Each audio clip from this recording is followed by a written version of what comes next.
এটি নতুন পুৱা তুমি অহাৰ পৰা জোনবেলি দুয়োৱে হাঁহিব ধৰিছে। পোহৰ আহিছে বুলি খোলো মই খিৰিকী, বেলি নহয় চুনেয়া তোমাৰ আগমনি।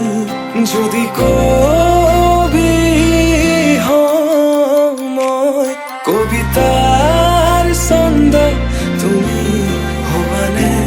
বগা কাগজ কলমৰ লিখনি উদ্দেশ্য তুমি হবানে?